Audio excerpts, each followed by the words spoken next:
All right, this segment is a little bit personal for me because I despise how corporate media portrays people.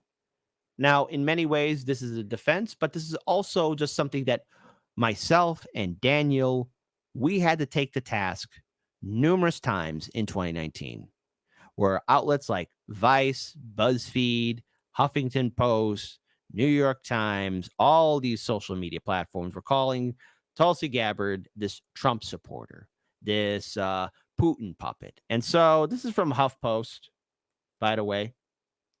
And I don't really appreciate just when I see stuff get repeated over and over again.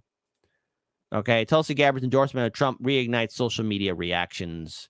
So let's talk about it. I guess, not surprisingly, Congresswoman Tulsi Gabbard's endorsement of Donald Trump attracted a lot of attention on social media and a lot of Vladimir Putin jokes.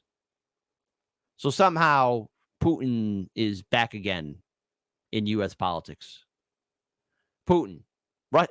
Shame on you, corporate media, for making Russiagate a thing. Gabbard officially endorsed Trump's presidential campaign at a National Guard event on Monday in Detroit, saying the former president understands the grave responsibility that a president and commander-in-chief bears for every single one of our lives. Gabbard previously represented Hawaii as a Democrat from 2013 to 2021 and briefly ran as for the party's presidential nomination in 2020 before leaving the party in 2022 to become an independent. However, earlier this year, she made no secret about her desire to be Trump's running mate. No, she never said that, telling Donald Trump that she'd be honored to actually be in a position to help Trump execute his policies. Nowhere did she say, I want to be VP. This was a switch from 2019 when she called him corrupt. Yeah, absolutely. But many people on X, formerly Twitter, seem more interested in how Russian President Vladimir Putin might feel about the endorsement. In 2019, Gabbard sued former Secretary of State Hillary Clinton for suggesting she was a Russian asset, which again, a lot of people, were on the warpath in 2016 and in 2020, the Vote Blue No Matter Who crowd, saying that anyone that wasn't supporting either Hillary Clinton or Biden was a Putin puppet or a secret Republican. We here at Hard Lens Media got a treasure trove of that. So there you go. Gabbard is also criticized for refusing to condemn the Syrian President Bashar al-Assad, saying that the accused war criminal is not the enemy of the United States because Syria does not pose a direct threat to the United States. So here you go again. You have all the typical Russian stuff.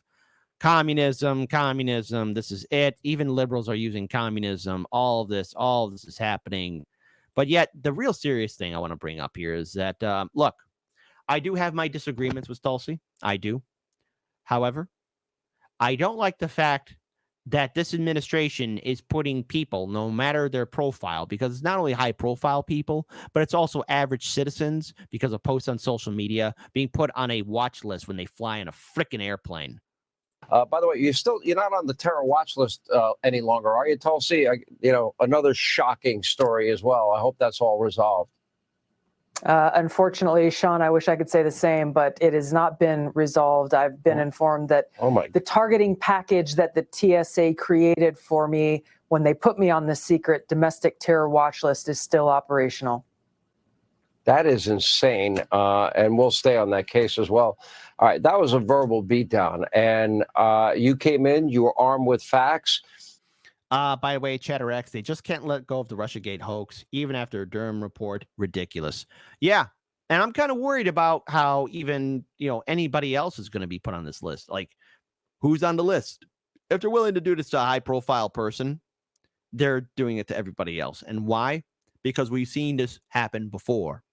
We've seen people wrongly get persecuted, prosecuted, harassed.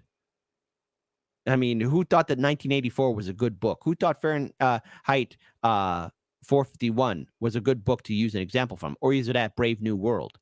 All three of those books were warnings on what not to do. What not to do. I know. Maybe instead of having a fascist dictatorship that is trying to destroy everything and keep everyone in line, maybe let's have a constitutional republic where people embrace each other's perspectives and points of view and actually work together for a common goal. But wait, no, that's a bridge too far. Also reports that you are part of Donald Trump's debate prep team. What do you tell him, without giving away private conversations you may have, about debating Kamala Harris? Because she did go in with memorized lines to go after Joe Biden, and they were effective to some level. Yeah, they were. First of all, as you know, President Trump is not a politician at all. He doesn't do traditional political debate prep. He is prepared to debate Kamala Harris anytime, anywhere. I think the only place where I may possibly be of help is really conveying that experience that I had with her on the debate stage that you just played, sharing the kinds of games she will play in order to try to hide her real record from the American people. It is clear that now that she is the candidate running for president on the Democratic ticket, she is saying one thing while her record and her actions over the last 3.5 years prove the exact opposite to be true. She is lying through her teeth every single day, which is incredibly insulting to the American people and voters because she thinks that we are so stupid that we are going to just forget what she has done over the last 3.5 years. She really thinks that people are that stupid. And unfortunately, the media has definitely done a fantastic job in scrubbing Kamala's previous failures. And folks, I'm rather surprised a lot of people forgot her performance in 2019. Like, 2019, early 2020. Marianne Williamson lasted longer than Kamala Harris in the 2020 primary, okay?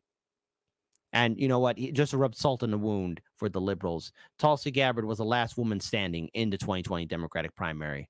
That means Tulsi stayed in longer than Elizabeth Warren, Dodge, everybody. It's here comes Amy Klobuchar, Marianne Williamson, and Kamala Harris, okay? All this stuff, all of this is rather insulting. But again, people are not doing their research, or either that people are forgetting the fact Kamala Harris, lowest approved vice president in American history. And all of a sudden buy this new lie that she is selling us. And, there are too many examples to cite, but you brought up my being on this secret domestic terror watch list. She says over and over again, she's going to be the champion and defender of freedom. And yet she and the Harris-Biden administration continue their mission of political retaliation to censor free speech, to go after people like me for criticizing them and their actions and policies. And of course, their foremost target continues to be Donald J. Trump, as we've seen with these new indictments that they've just rolled out. What she says, and this is what I'm encouraging people to pay attention to in this debate and in this campaign, don't listen to what she says, because whenever she opens her mouth, she is selling a lie. Focus on her record. And that's what President Trump will do, expose the truth about who Kamala Harris really is. And this shows how corrupt the media in the country is, because, you have a wealth of radical statements. If it was Donald Trump making them, they would have played them 1,000 times a day. And they have yet to play Kamala in her own words, which is why I put it up on my website. So it's available for everybody. They can share it on social media with their friends, family, coworkers. So Jason Miller said we had this issue of last minute changes. Now, Kamala and her team had already agreed to ABC, agreed to the same debate rules that Joe Biden had with Donald Trump. And then all of a sudden, last minute, no, we want the mics on the whole time. Oh, no, we'd like to have the candidates sitting rather than standing. Can we bring in cheat sheets and notes into the debate? Jason Miller's quoted as saying that. I'm like, is that true? Did that happen? Is that evidence of fear on her part? Well, the interesting thing here is not even Joe Biden asked to be seated during that debate. Not even Joe Biden asked to bring in notes and cheat sheets with him. To me, it just is another proof point and evidence of how unfit Kamala Harris is to be our president and commander in chief, and how she is unable to deliver a message that has not been scripted for her by her pollsters and the people behind the curtains who are not only controlling and making decisions for her and what she says and what she now supposedly stands for, but these are the very same people who have been doing this with Joe Biden as the figurehead over these last 3.5 years, which is a dangerous thing for our democratic republic, because voters need to know that who they vote for is someone that they can hold accountable. How do you hold accountable nameless, faceless people behind the curtains who are the ones actually making these decisions and actually calling the shots?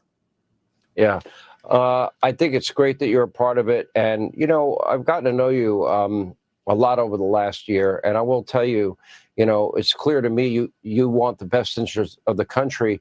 To watch RFK Jr. and yourself get smeared and slandered and besmirched by people that were formerly friends is a little unbelievable. Well, what the hell's that in the background? Hold on. Did you guys hear that? To watch RFK Jr. and yourself get smeared and slandered and besmirched by people that were formerly friends is a little unbelievable. Did you guys hear that? That screaming? Or am I going crazy? Hold on, one more time. Want the best interest of the country, to watch RFK Jr. and yourself get smeared and slandered and besmirched by people that were formerly friends is a little unbelievable. Hey, okay, that's either happening on Tulsi's end or Hannity's end. Or either that, maybe this is the recording from the person. But what the hell? Unless... Hold on, one more time. I'm sorry. This is not on subject. You're a part of it. And, I've gotten to know you a lot over the last year. And I will tell you, it's clear to me you want the best interest of the country. To watch RFK Jr. and yourself get smeared and slandered and besmirched by people that were formerly friends is a little unbelievable. Okay, cool. It shows... I'm seeing people in the audience saying they hear it too, so I'm not crazy. Hey, great. Today's not the day, but it'll probably be tomorrow. Unfortunately, and this is one of the reasons I left the Democratic Party, that the people in charge of the Democrat Party of today, they only care about power. And this includes Kamala Harris, obviously at the forefront now of the Democratic Party. She and her people will choose power, their own power, over the people and over the best interests of our country every single day. And that's really the choice between voters. Donald Trump stands for peace, freedom, and prosperity. Okay, yes, everybody says they stand for peace, freedom, and prosperity. And I hope no matter who sits in the White House, they can deliver that. But just remember, folks, the great George Carlin once said, "It's one big club and you ain't in it." But what can we take away from this? What is the major breakdown? First of all, look, they're doing the smears and slanders towards RFK Jr. and Tulsi Gabbard. And the reason why I am defending this is because, look, Tulsi is no Putin puppet or Assad apologist. At this point, with the way Democrats treat people, you're going to get treated the same way, too. Tulsi and RFK Jr., for their part, are helping out and endorsing Donald Trump. My thing is, if you're independent, then stay independent. That's just how I feel. I'm post-duopoly. But again, that's just my perspective. But what I don't like, though, and I'm seeing this happen more, and I'm even hearing some more reports, and I'm going to have to probably be talking about this on Friday's show, where you're having people being, again, rounded up or put on a no-fly list or a watch list or a terrorist watch list. This is a U.S. citizen we're talking about.